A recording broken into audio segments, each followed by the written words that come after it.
Yo, what's going on, guys? It's your boy Otaku Heaven coming at you with another manga chapter review. Today I'll be reviewing One Piece 803.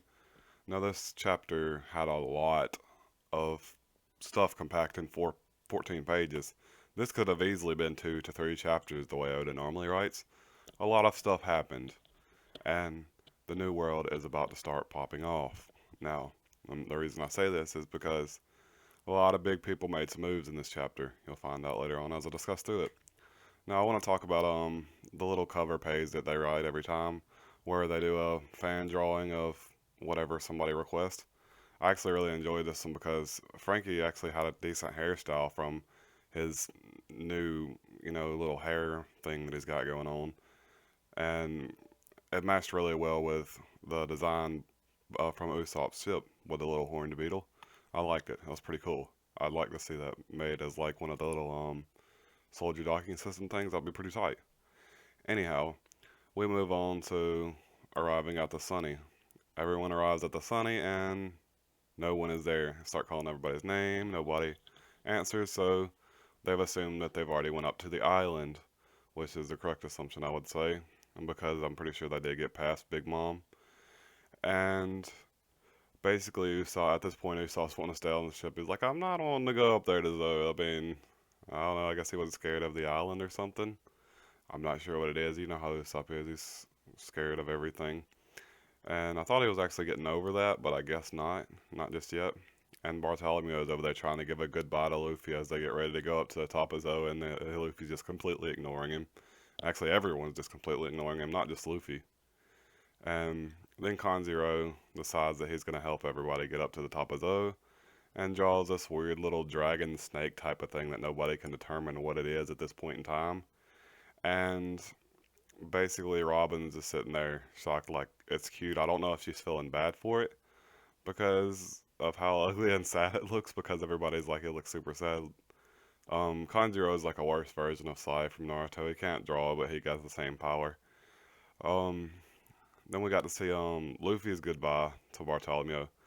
Luffy just like, bye, see ya, make sure you come back safe and everything. And then Bartholomew was just shocked that he said his name just like a schoolgirl from most anime. And then we got to see the revolutionary base where it's at. It's in a place called Vertigo, or an island called Vertigo. And basically, we got to see that dragons actually shows a little bit of fear of the Navy. So maybe he's not as powerful as he thought, because he said we need to be very careful as Cyberpol has been gaining a lot of power recently. We didn't get much on what kind of power Cyberpol is gaining. Maybe they have been feeding weapons devil fruits again to get something even better. I'm not sure, because the last one wasn't really much, and for Cyberpol to gain some power, they have to have something pretty good, unless Lucy came up in the world somehow, and Kaku and all them. But Lucy and Kaku are the ones from Enies Lobby, in case you didn't know by name. We also got to see that all the weapons that they stole from Dressrosa, or at least a majority of them, some of them have wine steel in them. That's a new type of steel that we don't know much about. I don't know what it's going to be like, but hopefully it'll be something new that Zoro has to learn how to cut. Potentially even stronger than Haki, which would be pretty cool, because we already have Adam's wood, which is the wood that pretty much won't be destroyed.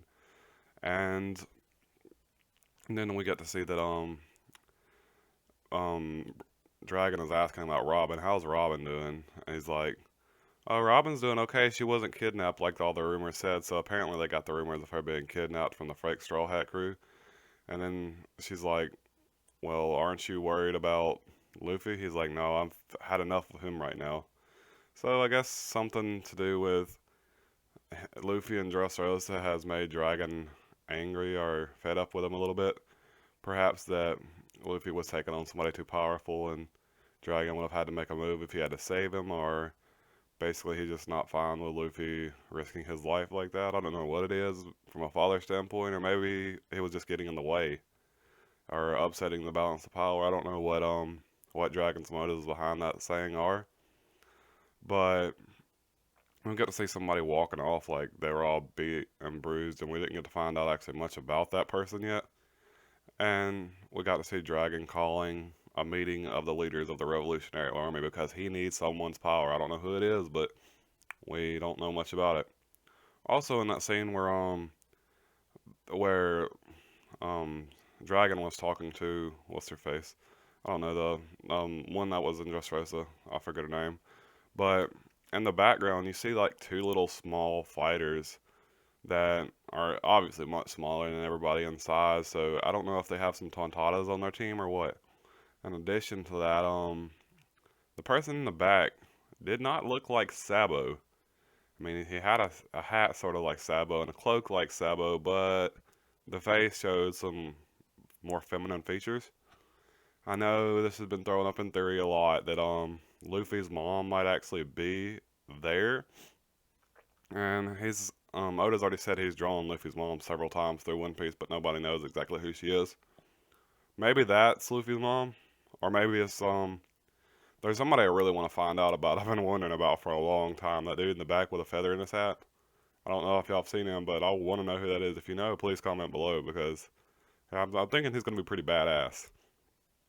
All right, we get to fast forward to Blackbeard's crew. This portion jumps around a lot to each individual people. We just got through dealing with the Navy. Now we're at Luffy. Now we're at the Revolutionary Army. The Navy was last chapter. Now we're here at the Blackbeard's army. One of the four warlords, and we get to see a little cutscene between Lafayette and let's see, Shiryu, basically talking to Burgess because Burgess has been beaten and he's actually found the revolutionary base.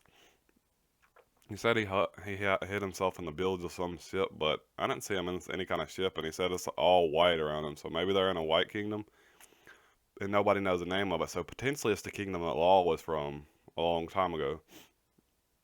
And, it's not contagious unless you do stuff with it, basically. As long as you leave it alone, you're good. Perhaps they've taken up base there, which would make sense because nobody wants to be there in the White Town as it kills you. In addition to that, Burgess says that if Blackbeard attacks here, he can get a lot of weapons. And please send Doc Q because all these wounds have got him barely alive. So does Doc Q have some kind of healing ability? There's been some speculation as to what exactly Doc Q's power is with the apples and things like that. But I always assumed it'd just be a damaging power rather than a healing power. It would be pretty tight if he had some healing powers and would bring in a whole nother level to the story once they actually fight Blackbeard, as Doc Q can heal them. But we move on to Buggy's crew. Buggy's like, now that Doflamingo's down, we can make some money. Everybody go out there and sell. I'm assuming he means weapons, and bring back some gold. So maybe Buggy will be the new weapon salesman of the new world. And we got to see that Buggy lost the 5 of his top crew members, including Hydrogen. And at first they were like, Hydrogen's leaving. He's like, fine, we've still got 4 more.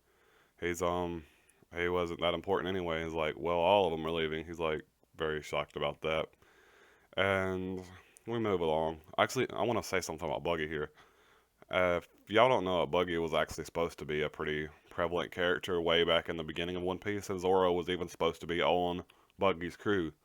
So you know that Oda was going to make something out of Buggy, and here he is making something out of Buggy. And he is a Shichibukai now, so he is somewhere up there. And we got to go back to Luffy and what they're doing. They're all climbing up the leg of the elephant to get on top of Zoe. And Luffy wants to know what everyone needs from Zoe, what Kanjuro needs from Zoe, what Law needs from Zoe, and what Kinemon needs from Zoe. And Kinemon's like, well, I'll tell you in a minute, like, when we get up there. I have no right not to tell you, since you're doing all this for us, but please wait till we get on Zoe at least.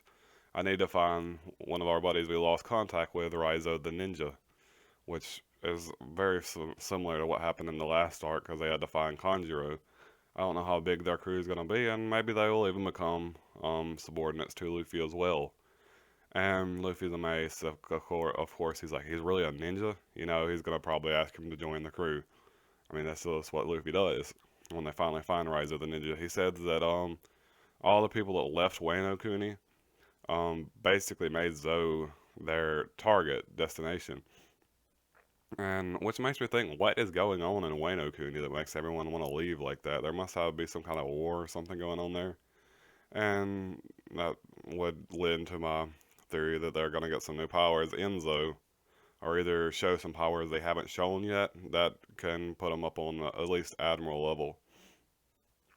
Unless there's going to be a second time skip, which we haven't had any indication of yet, and potentially might not even happen, but it's very likely that it will happen. So we move on past that, and there's an incoming attack. Somebody flying in to attack Luffy and them, and that's where we cut off. We cut the chapter off. So overall, there was a lot of plot progression in the story, and some character progression for Dragon, because we haven't had anything for Dragon in a long time.